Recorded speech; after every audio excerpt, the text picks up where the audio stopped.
Our love is alive, and so we begin,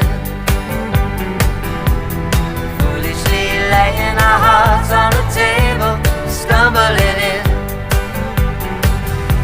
Our love is a flame,